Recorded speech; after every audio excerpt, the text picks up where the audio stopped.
അപ്പോൾ നമ്മുടെ ചോദ്യം ഇങ്ങനെയാണ്: തുടർച്ചയായ രണ്ടിരട്ട സംഖ്യകളുടെ വർഗ്ഗങ്ങളുടെ വ്യത്യാസം 132 ആണ്. സംഖ്യകൾ ഏവ?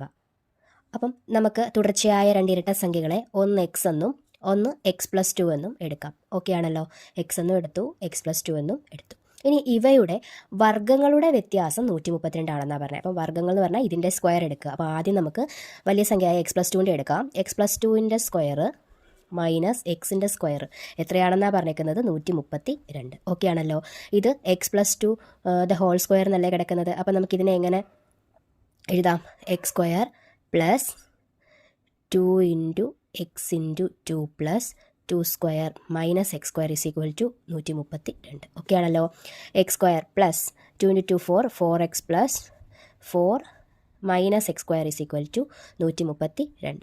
നമുക്ക് ഇവിടെ പ്ലസ് എക്സ് സ്ക്വയറും ഉണ്ട്, ഇവിടെ മൈനസ് എക്സ് സ്ക്വയറും ഉണ്ട്. അപ്പോൾ അതെന്ത് ചെയ്യും? ക്യാൻസലായി പോവും. ഇനി ബാക്കി ഇവിടെ എന്തുണ്ട്? 4x plus 4 is equal to 132. Okay ആണല്ലോ? ഇനി 4x ഇവിടെ കിടക്കട്ടെ. Is equal to 132 minus 4. അപ്പോൾ എത്ര കിട്ടും? 128. എക്സ് ഈസ് ഈക്വൽ ടു ഈ 4 ഈക്വൽ ടു അപ്പുറത്ത് പോകുമ്പോൾ ഡിവൈഡ് ആവും. അപ്പോൾ നമുക്ക് ആൻസർ എത്ര കിട്ടും? 128/4 എന്ന് പറയുമ്പോൾ എത്ര ആൻസർ കിട്ടുന്നത്? 32. അപ്പോൾ എക്സ് കിട്ടി 32.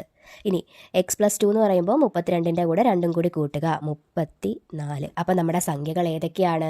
സംഖ്യകൾ 32ഉം 34ഉം ആണ്. അപ്പം ആൻസർ ഏതാണ്? 32, 34.